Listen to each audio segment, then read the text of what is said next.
Hi, I hope you can hear me. I am going to show you how to put a new 4x4 post in a fence without taking the cement out. Whoever put these fence posts in put a ton of cement, so it takes forever to dig them out.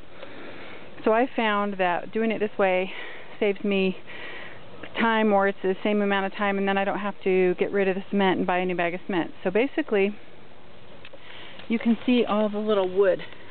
So what I do, I'll show you on this one. So the old post, we had a really bad windstorm, and the old posts, I knew they were getting bad, ended up being blown over. So, let me go over here. So I have to replace 4 4x4s. And these are the ones that broke off and termite damage or whatever. So what I do is I dig down to where the cement is, and then I don't break up the cement. And sometimes if it's already cracked, you have to take it out and then re-pour. But these ones are perfect 4x4 squares.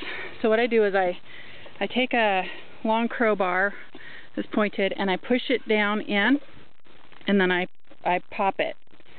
And it breaks up the wood that's down in the bottom. And you can see there's little pieces of wood that have come out. Once I break it up, I use this little trowel and pull it out, and as soon as I'm down to the bottom where there's cement again, I get it all cleaned out, and you got to make sure you get all the corners. So you have to kind of, if this is kind of bent, you got to get into the corners, make sure you get all of the wood out. And then what you do is you take a 4x4. This is something that broke off from a larger fence post, and I just kept it to use for the smaller one. So what you do is you stick the 4x4 in the hole. It's not ready to be done, but I'll show you how I do it. So you take the 4x4 and you put it in the hole, the square hole, and you wiggle it down in as best you can. And sometimes you have to turn the 4x4, but you can see it's sitting in there, okay? And then I take a sledgehammer. I think you saw that over there.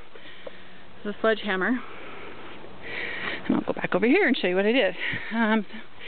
So I take the back of the head sledgehammer and I tap.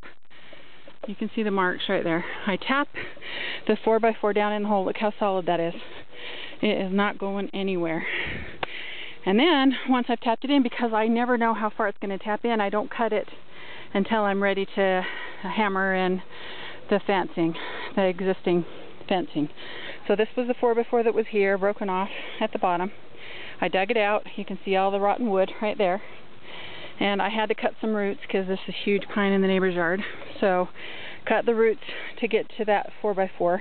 Dug it out using the sledgehammer, using the crowbar, and then just using a small trowel and a glove because you don't want splinters. And so you dig it all out. Once you've dug it out, it goes down probably 6 to 8 inches. Then and that's where that one was. And so I just tap it in. It's solid in there. And the problem with this one was I have cement molding here, and they have cement molding to there. And this was buried in between them. So if I had to dig that cement out, it was a huge piece. It's all the way back to here and back in there somewhere. You can see I started digging it, and I was going to pull it out, and I thought, oh, this is crazy. And I have done this before on another fence that we had in a different income property. But it makes it so much easier to not have to remove that cement, buy new cement. And you can actually pour new cement in there if it wasn't holding, or if I thought the wind was going to blow that over. I would just get another bag of cement, pour it right on top of that other one, fill it in around the sides, push it down with the trowel, and there you go. And you don't have to take out the old cement, and you know exactly where the fence posts are supposed to go. We've dug them out before, and then we actually put another one in, a 4x4 in, a little too far out, so I had to go purchase another 4x4 and stick them together and nail the fence to that. So doing it this way, you know exactly where the old posts were, and you don't have to do any pulling out of the cement, and you can hammer it right back on, and then you cut it to length. So I've got a lot more work to do, but I will put some pictures on my blog, thesecretisgratitude.com, and more description pictures once I cut it and finish pictures and stuff. So check that out, and my other YouTube videos on my channel, The Secret is Gratitude. Thanks for watching, and have a blessed day.